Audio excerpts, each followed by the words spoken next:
तो पूजा पाठ दुआ सफल हो गईल आ शुक्रिया ओ भगवान के सोचल सपना पूरा हो गईल मिशन चंद्रयान के। चंदा मामा दूर के पुआ पकौले गुड़ के अपने खाए थाली में मुन्ना को दे प्याली में।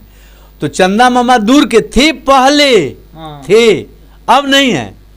चंदा मामा टूर के आप पहुंचेंगे हम लोग दौड़ के।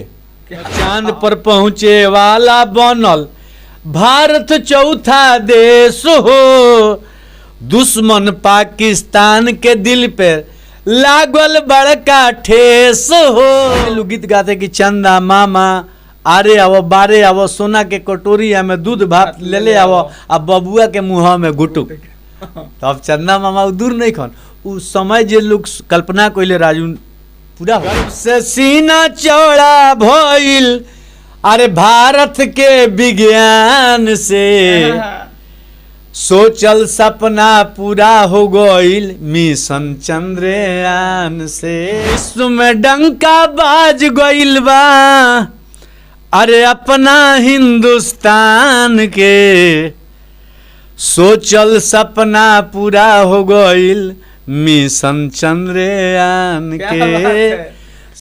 भारत आज गर्व से सीना चौड़ा कर रहा है। पूरे देश की निगाहें भारत पर टिकी हुई थी जब चंद्रयान 3 लॉन्च करने वाला था, लैंडिंग करने वाला था। इस बात को लेकर के युवाओं सहित पूरे देश के राजनीतिक दल के लोग और कह सकते हैं कि तमाम भारतवासी इस बात के और इस दिन के इंतजार में थे। और जैसे ही चंद्रयान 3 का लैंडिंग हुआ चंद्रमा पे, आप कह सकते हैं कि पूरे देश के तमाम लोगों ने अपने देश के वैज्ञानिकों सहित इसरो को बधाई देना शुरू कर दिया। आपको बताएं कि यह देश के लिए बहुत बड़ी एक उपलब्धि है। कह सकते हैं कि तमाम देशों के लोग इस बात से अभी भी आश्चर्यचकित हैं कि भारत मिशन चंद्रयान 3 का कैसे सफलतापूर्वक परीक्षण कर लिया है और इस क्षेत्र में दिन प्रतिदिन आगे बढ़ता रहा है।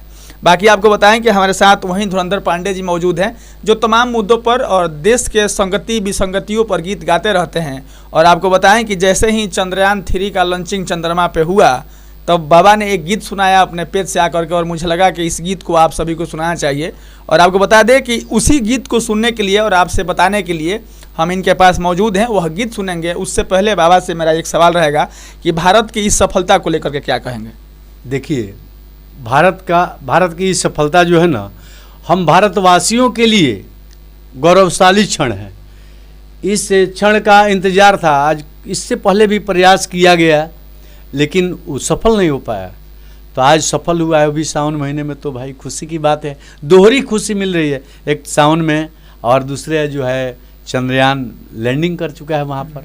अच्छा, एक कलाकार होने के नाते कहा जाता है जो भी कलाकार होता है वो अपनी बातों को अपने गीत के माध्यम से, शायर लोग शायरी के माध्यम से कहते हैं। चंद्रयान 3 के सफल होने पे मतलब धुरंधर पांडे एक कलाकार होने के नाते अपने गीत के माध्यम से कैसे कहेंगे। देखिए हमने जब देखा कि चंद्रयान लैंडिंग कर चुका ना, तो हम सोचे कि भाई काहे नहीं हम भी मैंने अपने गीत के माध्यम से अपने मन के उद्गार को, दिल के उद्गार को भाई समस्त श्रोताओं के सामने व्यक्त कर दें। बिल्कुल। तो हमने गीत लिखा कि विश्व में डंका बाज गईल बा। क्या बात है। कि विश्व में डंका बाज गईल बा अरे अपना हिंदुस्तान के सोचल सपना पूरा हो गईल मिशन चंद्रयान के। सोचल सपना पूरा हो गईल अरे मिशन चंद्रयान के। विश्व में डंका बाज गईल बा। मनमीत जी आज पूरा विश्व जौन मानू सोच रहल बा कि भारत कैसे आश्चर्यचकित बात को कर दिया। बधाई देने वालों में सबसे पहले श्रीलंका बधाई दिया कि भाई आप लोग, आपके जो है वैज्ञानिक बधाई के पात्र हैं। तो विश्व में डंका बज रहा है कि विश्व में डंका बज गईल बा अरे अपना हिंदुस्तान के सोचल सपना पूरा हो गईल मिशन चंद्रयान के। सोचल सपना पूरा हो गईल मिशन चंद्रयान के। पहले भी कोशिश भइल रहे तो कामयाबी ना मिलल। पहले भी कोशिश भइल रहे तो कामयाबी ना मिलल। हार न मानल भारत आपन देख के दुनिया हिलल। हार न मानल भारत आपन देख के दुनिया हिलल। ऋषि मुनि के देश आपन, ऋषि मुनि के देश आपन। अरे गौतम कृष्ण और राम के सोचल सपना पूरा हो गईल मिशन चंद्रयान के। सोचल सपना पूरा हो गईल मिशन चंद्रयान के। चांद पर पहुँचे वाला बनल भारत चौथा देश हो। एकरा से पहले रूस, अमेरिका, चीन, तो भारत भी कहा कि हम कहाँ किसी के पीछे रहने वाले हैं, हम भी उस जगह पर पहुंचेंगे जहां कोई नहीं पहुंचा। तो भारत दक्षिण ध्रुव पर पहुंच गया। तो चांद पर पहुंचे वाला बनल भारत चौथा देश हो। दुश्मन पाकिस्तान के दिल पे लागल बड़का ठेस हो। दुश्मन पाकिस्तान के दिल पे लागल बड़का ठेस हो। पाकिस्तान के लोग कह रहे हैं कि आज हम लोग शाम को चांद नहीं देखेंगे। क्यों? तो भारत चांद पर पहुंच गया। तो बताइए, गर्व से सीना चौड़ा भइल, गर्व से सीना चौड़ा भइल। अरे भारत के विज्ञान से सोचल सपना पूरा हो गईल मिशन चंद्रयान से। सोचल सपना पूरा हो गईल मिशन चंद्रयान से। आपन देश जब ठान लेला, भारत में उस शक्ति बा, ताकत बा कि ठान ली तो मैंने एकदम करके दिखा दी। जैसे पाकिस्तान अभिनंदन को बंदी बना करके रखा तो नरेंद्र मोदी जी बोले कि कल सुबह तक और तुम अभिनंदन को वापस नहीं करते हो तो पाकिस्तान में सूर्य उदय नहीं होगा, सूर्य अस्त हो जाएगा। तो भारत जो ठान लेता है वो करके दिखा देता है कि आपन देश जब ठान लेला तो करके भी दिखला देला।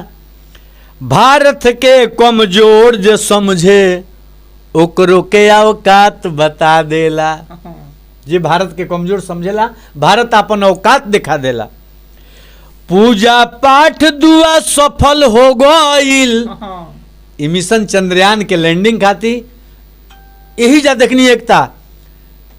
मस्जिद में, मंदिर में, गुरुद्वारा में, चर्च में पूजा पाठ हो रहा कि हमनी के जनबा जन मिशन चंद्रयान मने एकदम सफल हो जा। जब सफल हो गई तो सब लोग कहला कि धन्यवाद बाबू भगवान के, कि भगवान की कृपा से भी, वैज्ञानिक सब के कृपा से भी। तो पूजा पाठ दुआ सफल हो गईल।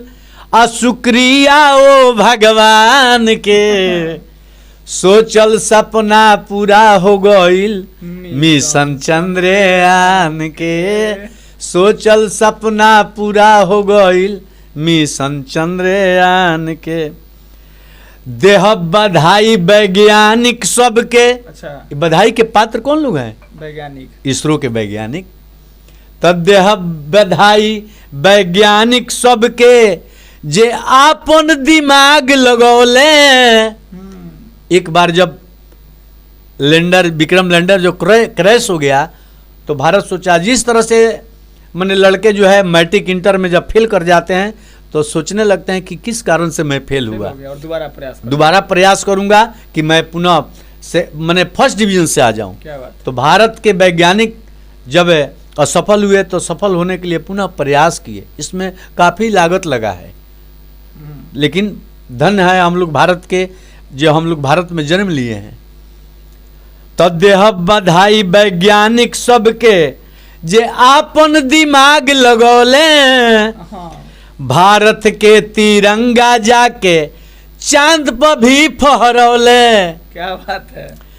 भारत के नाम रोशन कइले, भारत के नाम रोशन कइले।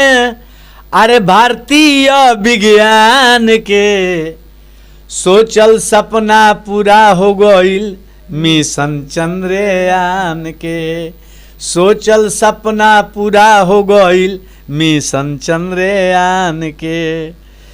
विश्व में डंका बाज गईल बा, विश्व में डंका बाज गईल बा, अरे अपना हिंदुस्तान के सोचल सपना पूरा हो गईल, मिशन चंद्रयान के। मिशन चंद्रयान के सफलता में बाबा के इस गीत को लेकर के और इस गीत को सुन करके आप कहिए कि खुशी और चौगुना हो गई है। लेकिन एक अंतिम बात पूछेंगे कि किसी भी घटना को एक गाना में कैसे आप पिरो देते हैं, जैसे लगता है कि टीवी के सामने चल रहा है। देखिए, मैंने कहने का मकसद मेरा यह है, आपका सवाल बड़ी सुंदर है। तो कवि गीत लिखता है कब? जब उसके दिमाग में, जब तक पूर्ण रूप से कंप्यूटर है दिमाग, इसमें जब तक लोड नहीं हो पाएगा ना, जब तक समाचार आप नहीं देखिएगा, माने ये सब नहीं देखिएगा तो कैसे हो पाएगा? तो देखना पड़ता है। तो हम सिर्फ गीत गाने वाले नहीं हैं, ये सब भी देखते रहते हैं। तो सोचते हैं कि भाई हम भी मार्केट में, समाज में बने रहें, हम अपने गीत के माध्यम से प्रदर्शित करते रहें। देखिए, जब हम लोग बच्चे थे ना, चाहे लड़का जब भी माँ लोरी गाती है, सुनाती है कि चंदा मामा दूर के पुआ पकौले गुड़ के, अपने खाए थाली में मुन्ना को दे प्याली में। तो चंदा मामा दूर के थे पहले, थे, अब नहीं है। चंदा मामा पहले थे, चंदा मामा दूर के नहीं, चंदा मामा टूर के, अब टूर के हो गए, अब टूर के हो गए हैं। पहले दूर के थे, अब टूर के हो गए। चंदा मामा टूर के आप पहुंचेंगे हम लोग दौड़ के। अब देर नहीं लगेगा, वहां पर भी हम लोग पहुंचेंगे। वहां पर भी देखिए, अभी तो पता लग रहा है। पहले लोग गीत गाते कि चंदा मामा आरे आवो, बारे आवो, सोना के कटोरी में दूध भात ले ले आवो, अब बबुआ के मुँह में गुटुक। तो अब चंदा मामा दूर नहीं खन, उस समय जो लोग कल्पना कोइले राजू पूरा हो गई। क्या बात है। ये धुरंधर पांडे जी हैं और आपको बताएं कि कवि और लेखक लगभग लोग कहते हैं, साहित्य में कहा जाता है कि वही होता है जो किसी घटना और दुर्घटना पर अपने गीत के माध्यम से समाज को आईना दिखाने का काम करता है। और उस आईना दिखाने के काम को धुरंधर बाबा मतलब बखूबी निभाते हैं। और आप इनके तमाम गीत को देखिएगा तो हमेशा से किसी भी घटना पर आकर के अपने गीत के माध्यम से लोगों को जागरूक करते रहते हैं, यह बताते रहते हैं कि देश में क्या कुछ हो रहा है। बाकी मेरी आपसे गुजारिश रहेगी कि इस वीडियो को देख करके और फिर बाबा के गीत को सुन करके आप क्या सोचते और समझते हैं, आप अपनी प्रतिक्रिया जरूर दीजिएगा। बाकी फिर मिलेंगे हम किसी नए वीडियो में, तब तक के लिए धन्यवाद।